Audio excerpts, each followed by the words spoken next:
तो आज हम बात करेंगे ए रेंजर इस शॉर्ट फिल्म के बारे में। तो फिल्म के स्टार्ट होते ही हम एक स्पेसशिप को क्रैश होते हुए देखते हैं। वो स्पेसशिप ब्लास्ट होने के बावजूद भी उसमें मौजूद लेडी ए रेंजर बच जाती है। जब वो अपना ऑक्सीजन मास्क निकालती है तब उसे सांस लेने में कोई दिक्कत नहीं होती और वो समझ जाती है कि ये प्लेनेट उसके लिए रहने लायक है। तब वो अपने साथ लाए हुए डिवाइस यानी कि फिल्ट्रेशन कोर को ढूंढने लगती है और वो उसे मिल जाता है। वो उस डिवाइस को चेक करने लगती है कि आखिर ये डिवाइस ठीक है या नहीं, और तभी अचानक से उसे अजीब सी आवाज सुनाई देती है और अब वो आवाज कहाँ से आई ये जानने के लिए वो पास ही मौजूद ढलान से ऊपर जाने लगती है। वो अपने पास रखे हुए बाइनोक्यूलर्स यानी कि दूरबीन से उस आवाज की तरफ देखने लगती है। तब उसे वहाँ पर 3 जानवर दिखाई देते हैं और अब दोस्तों ये जानवर और कोई नहीं बल्कि एंशिएंट एलिफेंट्स थे जिन्हें हम मैमोथ्स के नाम से जानते, जो कि प्लियोसीन और हेलोसिन इपोक के दरमियान धरती पर पाए जाते थे। यानी कि 50 लाख वर्ष से लेकर 4000 वर्ष पहले वो धरती पर मौजूद थे। और इससे हमें पता चलता है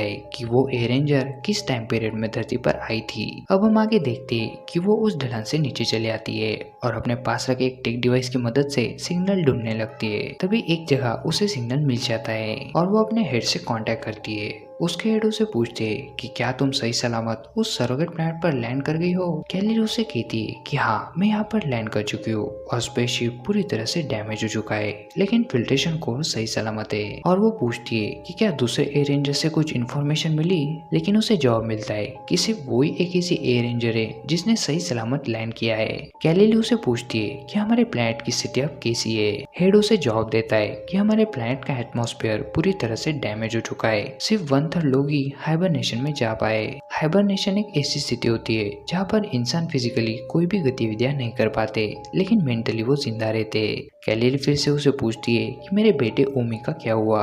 हेड उसे कहता है कि तुम्हारे सेक्रीफाइस की वजह से हमने उसे हाइबरनेशन में भेज दिया है और अब हमारा फ्यूचर तुम्हारे हाथों में है। तुम्हें उस सॉइल की रीडिंग लेकर ये देखना होगा कि क्या हमारे फिल्ट्रेशन कोर के लिए वो प्लेनेट सुटेबल है या नहीं। तभी कैली उस डिवाइस की मदद से सॉइल की रीडिंग लेती है और उसे पॉजिटिव रिस्पॉन्स मिलता है। ये बात वो अपने हेड को बताती है। हेड उसे बोलता है कि बहुत खूब, अब जल्दी हम उस प्लैनेट पर शिफ्ट होकर अपनी नई दुनिया बसाएंगे। अब कैली अपने काम में छूट जाती है और उस फिल्ट्रेशन कोर को फिक्स करने के लिए जमीन को खोदने लगती है। तभी उसे वहाँ पर किसी की होने की आवाज सुनाई देती है। जब वो उस तरफ देखती है तब उसे वहाँ कोई नजर नहीं आता और वो वापस से अपना काम करने लग जाती है। लेकिन तभी वहाँ पर एक एंशिएंट ह्यूमन बीइंग यानी कि पुरातन मनुष्य आ जाता है। अब उससे बचने के लिए कैली अपने पास रखे एक हथियार से उसे शॉक देती है जिससे वो दोनों भी बेहोश हो जाते हैं। थोड़ी देर बाद जब उसे होश आता है तब डर कर वो इंसान वहाँ से भाग चुका था और कैली जल्दी से अपना काम खत्म करने लगती है। उस फिल्ट्रेशन कोर में से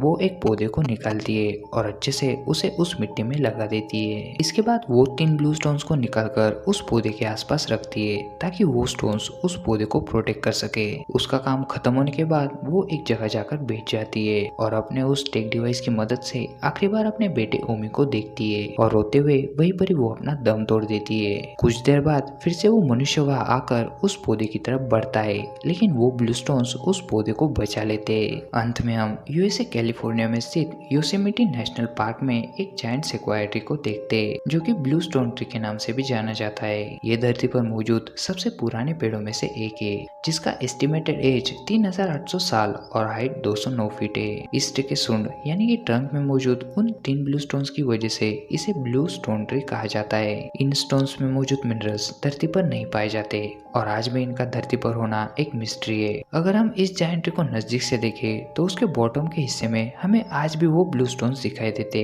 तो दोस्तों ये छोटी सी कहानी हमें दर्शाती है कि दूसरे प्लैनेट के जीव उनके प्लैनेट का एनवायरनमेंट खराब हो जाने की वजह से नए प्लैनेट की खोज करते हुए धरती पर आए थे और उन्हीं ने वो 3 ब्लू स्टोन्स इस पेड़ की रक्षा के लिए लगाए थे जो कि धरती पर और कहीं नहीं पाए जाते। और इसी के साथ ये शॉर्ट फिल्म यहीं पर खत्म हो जाती है।